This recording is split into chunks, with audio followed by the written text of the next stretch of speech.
Well, hello there everyone, my name is Amy, this is the Opinionated Woman, and welcome back to Crafty Reads, the video where I craft something and we talk about the last 5 books that I've read. I was reading a very chunky book and I DNF'd a really long audiobook. So that is why it has taken a little bit longer for me to film another Crafty Reads, but that is totally fine. There is no rush, it is just reading after all. I'm going to continue working with this piece. I've got my watercolors and I've got some more crepe paper that I'm going to work with. And yeah, other than that, let's get into it. Okay, speaking of chunky books, the first book that I read was finally Name of the Wind by Patrick Rothfuss. Oh my word, this book has been on my TBR. Stand up, you chunky bastard. It has been on my TBR for so long and has been so hyped for like the years and years that this book has been out. But I finally got myself a copy, or I didn't get myself a copy. My mom found out that I didn't have it, even though I had the second one, and she very kindly bought me a copy. So thank you, Mom. So I finally got to reading it just before my Pride reading started. And I am so glad. Oh my word. So if you don't know, this book follows Kofi, who, when we start the story, is a very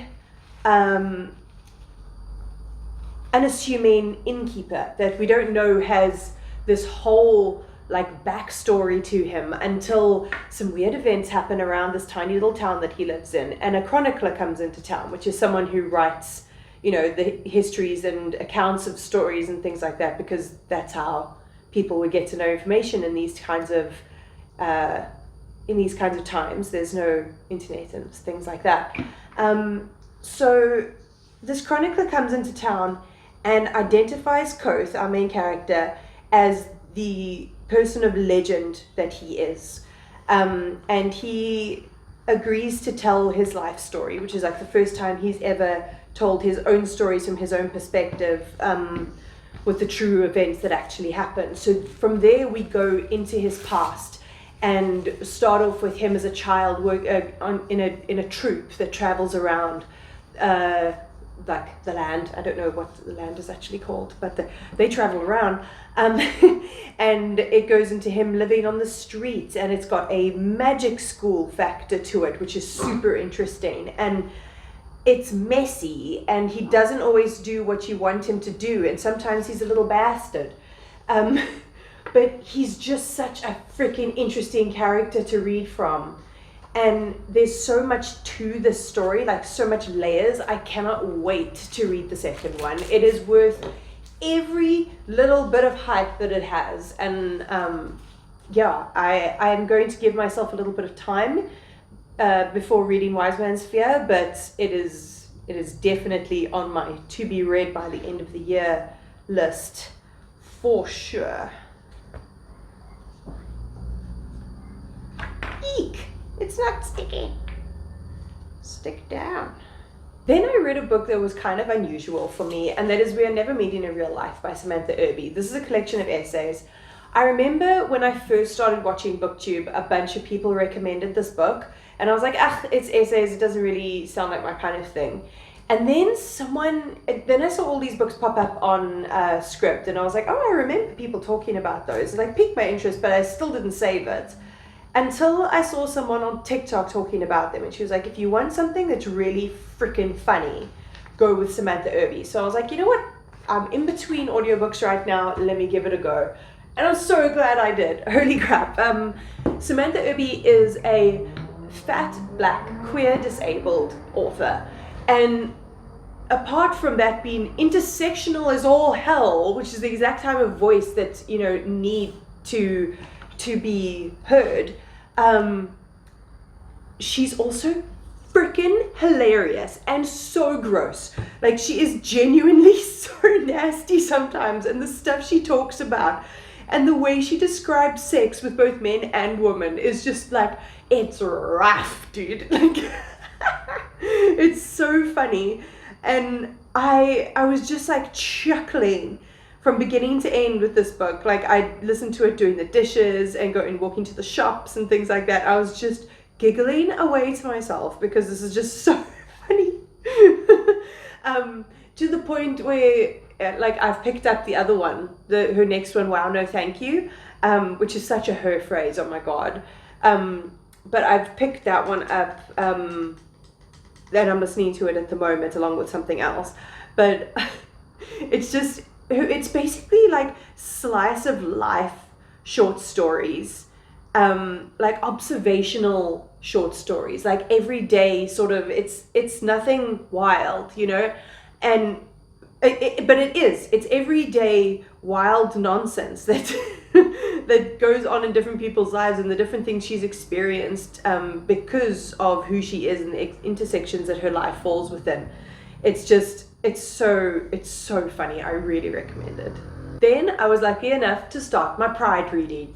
Yes. I've been waiting for this Pride reading all year. I've been super amped, and I started it off with a book that I didn't get to vlog, and that is Mr. Loverman by Bernardine Evaristo. Oh man, this is another book that has been hyped so much, especially on YouTube, and I have been wanting to read it for so long, but I wanted a physical copy, and I managed to get one secondhand from the UK that my mom brought home for me, and I finally got to read it. So Mr. Loverman is about Barrington Walker. He is a Antiguan immigrant man living in the UK. He has a wife called Carmel. He's a husband, a grandfather, a father, and he is living a double life because for the last 60 years he has been in a secret relationship with his best friend Morris. And they're in their 70s at this point. He's 75 years old, and he's finally getting to the point where he realizes that he needs to live his life as truly himself and come to terms with the internalized homophobia that is rife within him, because he tries to fight off his labels. Like, not that you have to label yourself, but you know, he tries to fight off things because he doesn't want it to mark him. I suppose it's just really all about like the internalized homophobia within him and fighting that, and the fact that he deserves better. He deserves to be in a happy relationship, and so does his wife, because the thing is, she comes across as like this bad guy, you know, like a real bitch that you kind of want to hate.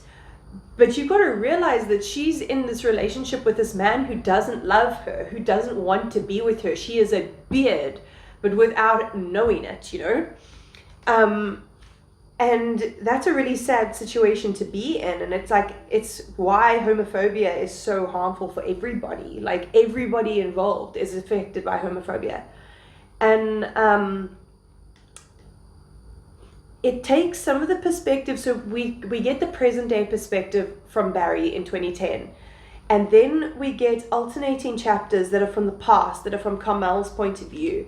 And there's written in a way that, if you're familiar with Girl, Woman, Other, the way that she writes that with like no full stops and things, I think I'm not sure if it counts as being written in verse, but it's written in a very different style. So each of the perspectives has a very distinct voice to it, which I thought was very interesting. And we get to see parts of her history and her and Barry together and how it's affected her, and the changes she's tried to make to try and make herself enough for him. And it's really heartbreaking, but yeah, I think it's a really complex story told in a really empathetic way, and Bernardine Evaristo is just masterful at it, like absolutely masterful. It's only a short book, but it hit so hard, and if you haven't picked it up, if you've been sleeping on it like me, you need to pick this up. Do you want to see some of my painting? I'm trying not to disturb too much of the crepe paper, but I'm trying to get like a glowing warmth in through the middle, you know. That's the vibe that I'm going with.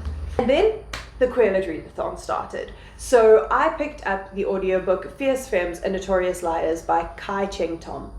I picked this book up because I'd seen it recommended, and it is something that I'd never heard of before, and they call it a confabulous memoir.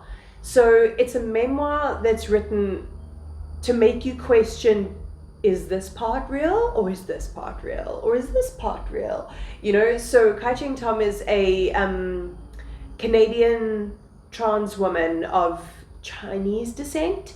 I think she's first generation. And she sort of leaves home. She gets out of the very, transphobic situation that she's in, and she joins this group of fierce femmes that she meets in this place called the Road of Miracles. Is it called the Road of Miracles? Something like that. And she meets up with these other trans women, and they form this like vigilante gang that are fighting back against the people that are harming them in society. And it's very much like a wish fulfillment, I'm sure a lot of people get that kind of feeling where they wish they could just go out and fight all the bad guys and win all of these battles, and to stop your own people getting killed.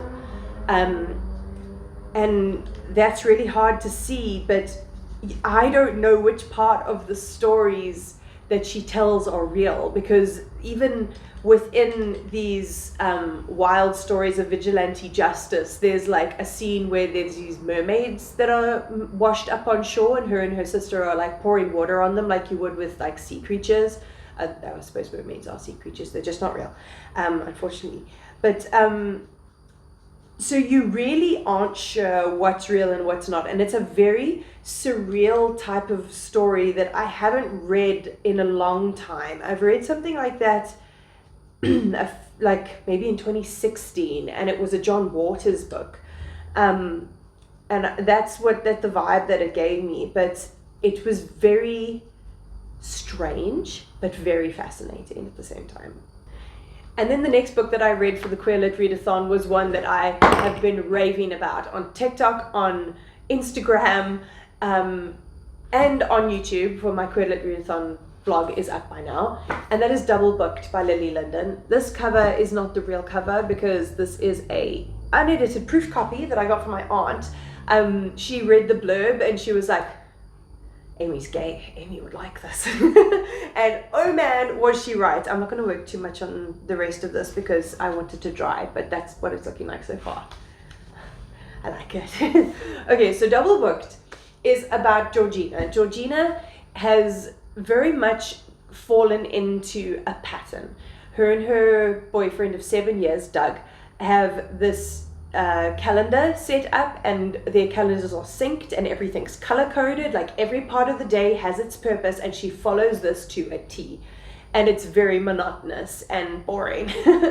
And one day she breaks the monotony, and she decides to go out to a gay bar called The Familiar with her best friend Soph. And at The Familiar she sees this band called Phase playing, and she used to play in a band when she was in college, and for reasons that we don't find out until later, she quit the band. But this like lesbian, like there's a completely lesbian band, like completely overwhelms her and takes over her. She just like can't stop thinking about them basically. And then she comes to the realization very early that she is actually bisexual. So we get to carry along with her in this story of her trying to figure out her identity, trying to balance these two worlds that she's created, and these two identities between her straight normal life with Doug and her like queer life at The Familiar, joining a girl band and playing piano. I mean, how freaking badass is that? And there's so much sapphic yearning and discussion of bi-erasure and biphobia, and there's just so much like angst and rock and roll in there as well, and it is so much fun. It also has a playlist to go with it, and that playlist is banging. Oh my word, I listened to this playlist so much. Can you tell I really like this book? I'm getting really excited about it, and it's just like a bisexual romance, but it made me fucking smile. Like, it doesn't have to be a hard-hitting book, but it's definitely up there with one of my favorite books of the year so far. This and Monday Is Not Coming are already on the list for me. And it was just so much fun, and I think it ended in such a well thought out way. And yeah, I just really, if you want a bisexual book, I really recommend. And also she comes out when she's 26, and as someone who only I came out as bisexual at 29, and then for me that was a phase, for her it wasn't a phase. Get it? Band's called phase. It's definitely like valid in its own identity, but I identified as bisexual only at 29, you know. So hearing a story that's not about a teenager coming out, which is an important story to tell, but I think it really overwhelms the market, and we need more stories of queer people coming out a little bit later. And that's kind of like what I try and put into my content as well, to try and be a kind of representation as a late bloomer lesbian. But yeah, Doublebooked, really fucking great. And with that, we're at the end of Crafty Reads. That was so much fun. Thank you for joining me in this. I have coffee still. Sick! If you liked any of these books, and you've read them before, give me a comment down below. Let me know what you've been reading lately. That would be great. Like, comment, subscribe, all of that fun stuff. And I'll check you next time.